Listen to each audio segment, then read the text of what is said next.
We're going to do a couple quick examples that relate to the inverse functions. We're going to specifically try to evaluate some functions, some function values. And so the inverse cosecant of -2 is the first one. We want to find an exact value. Remember, whenever you find exact values, you're going to be primarily looking at the two special triangles or some variation of angles from that. But right here, we're going to be looking at the special triangles. Our two special triangles, of course, we've seen these many times now. The 45, 45, 90, 1, 1, and root 2 as the sides, or the 30, 60, 90 with 1, 2, and root 3 as the sides. Okay, so hopefully those are very familiar to you. And so what we want is the inverse cosecant of -2.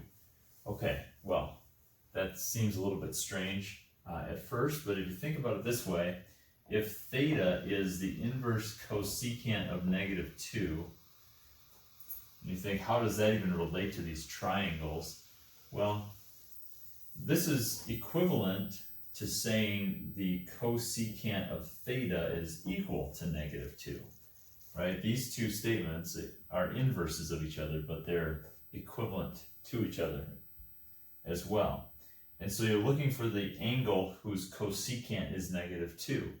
Well, remember that the cosecant is the reciprocal of the sine. So this is the same as saying the sine of theta is -1/2. Right, the reciprocal of the cosecant. And so what angle gives you a 1/2 as its sine? Well, sine is opposite over hypotenuse. So if this is the opposite over the hypotenuse, we're not going to need the 45, 45, 90 triangle because I don't have a root to 2, I have just a 2, a 1 and a 2. So I want 1 over 2, that would be a 30-degree angle, right? Opposite over hypotenuse. So the 30-degree angle is what we're looking for here. However, this is a negative, right? So theta is going to be, 30 also, that would be pi over 6, right? Not 30, I guess. With exact values, we're looking for the radian measured, generally speaking. So we want the pi over 6, however, we want the sine to be negative. Well, remember, sine is negative in the third and fourth quadrants.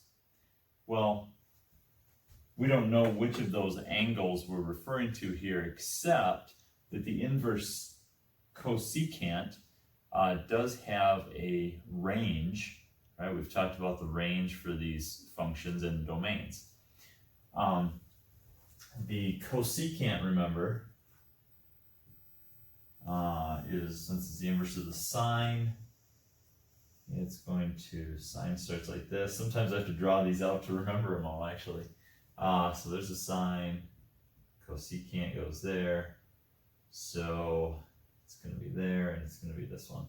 So the cosecant is restricted from -pi/2 to pi/2. That's how we got it to be 1 to 1. And so the inverse cosecant has a graph that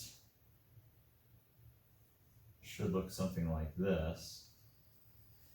And so we're looking for either a first or fourth quadrant angle. In this case, we're going to go with the fourth quadrant angle because that is where the sine is negative. It's going to be in the fourth versus first, right? So the inverse cosecant's range is, what would that be? That would be -pi/2 to 0 and 0 to pi/2, if I'm remembering correctly. Okay, or based on my diagram there. So we're going to be looking at, this is quadrant 4, this is quadrant 1, and we want the quadrant 4 angle, again because the cosecant is negative, which means the sine is negative. So the corresponding angle wouldn't be pi over 6. We want it to be a negative angle in the fourth quadrant. That would be negative pi over 6, right? That's how we would get it in that, into this interval here. So theta is going to be negative pi over 6. That's the angle we're actually looking for as the output, okay? Yeah, so there's a little bit of work to do on these. It's not just a simple like memorization or anything like that. A lot of these you got to go through and kind of work it out, right? There's quite a bit of thought process involved here. I've got to know my special triangles. I've got to know what quadrants the cosecant is negative in. And I need to really understand the ranges of my inverse trig functions to be able to determine which quadrant or which interval the angle will be in. Okay, so lots going on here. In this next one, this one has a calculator, allows you to use a calculator, and you will see some examples like this, where we want to approximate the inverse cotangent of this number, right? It's got a long decimal approximation there, in decimal degrees, so I didn't say where to round it. We'll round to the nearest tenth. Okay, so we've got this value, and just like with the inverse cosecant, if your theta equals an inverse trig function, then you could rewrite it so that you're not looking at the inverse. Sometimes it's a little more clear that way. So I'll switch out the color here. So if theta equals the inverse cotangent, that means the cotangent of theta must be negative 0.607242226. Okay.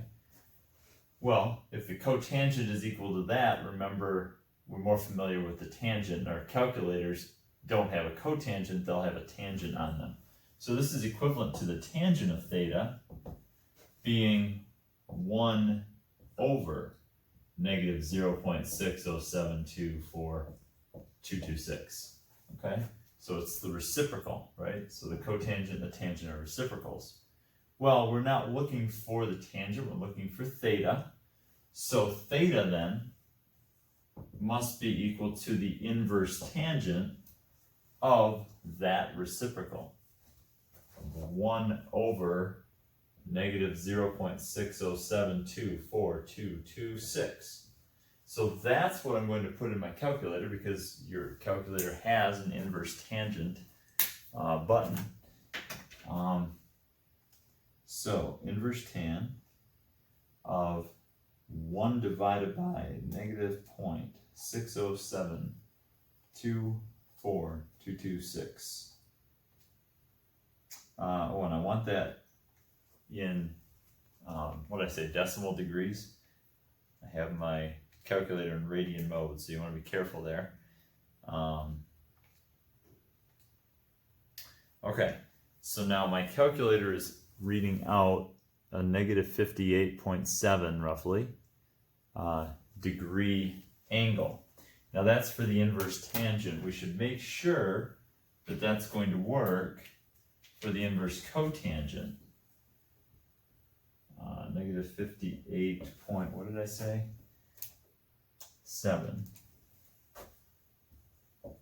Okay, now that's for the inverse tangent again. But remember, we're dealing with the cotangent, not the tangent. So when we look at the cotangent, remember the cotangent graph has vertical asymptotes at 0 and pi. And so the inverse cotangent will have a horizontal asymptote at 0 and pi. And the graph, let's see, positive,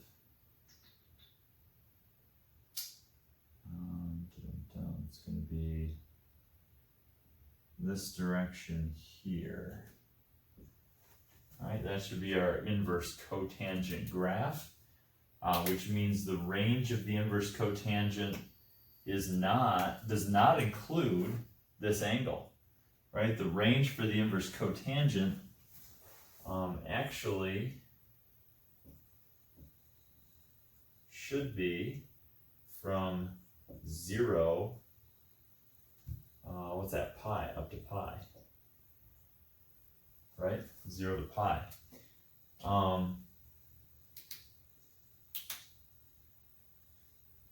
I feel like maybe in the last video when I was doing these domains and ranges, I may have put brackets on those. I don't know, I'm remembering this now. I should check the video out. If I put brackets on those, it's wrong. You want parentheses because these are asymptotes. I'm not sure what I did, but for some reason I feel like it was a bracket. Anyway, you go back and look at it, and if I made a mistake, just correct it in your brain or your notes or however you're doing this. So I don't know why, I just feel like I put brackets there. Anyway, the range is from 0 to pi. That means my output, I don't want negative 58.7. I want the corresponding angle in one of these two intervals. That'd be the first or second quadrants. Well, the cotangent is going to be negative in the second quadrant. I don't want the first quadrant because cotangent would be positive. So, right, because right, yeah, first quadrant everything is positive, so second quadrant would be negative. So I want the corresponding angle. Well, if you think about where that would land, a negative 58.7 degree angle down here. If I wanted to sort of move that into the second quadrant, I'd want to be 58.7 degrees off of the x-axis. So 58.7, to move that into the second quadrant, I suppose I would have to add 180, right? So add 180 degrees to that angle, and that should give us the value we're actually looking for. And that would be 121.3 degrees. So the actual angle we're looking for is approximately 121.3. Okay. Of course, that's not in my range, 0 to pi. Well, okay, I put it in degrees rather than radians. This could be a range of 0 to 180, I guess, if we're doing this in degree mode. Okay. Okay, so that should work. Now, I can always check that. I should be able to check that by going to my calculator and typing in the tangent of 121.3. And,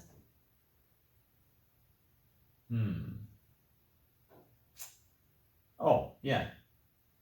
Right, okay, so, exactly. So the tangent of 121.3 is this decimal negative 1.6 roughly. And at first I thought that wasn't right because it doesn't match this, but it's 1 over that. So if I also type in 1 divided by this negative 0.60724226, I should get the same thing with a bit of a rounding error, which is what I get. Can you see that? It's focusing.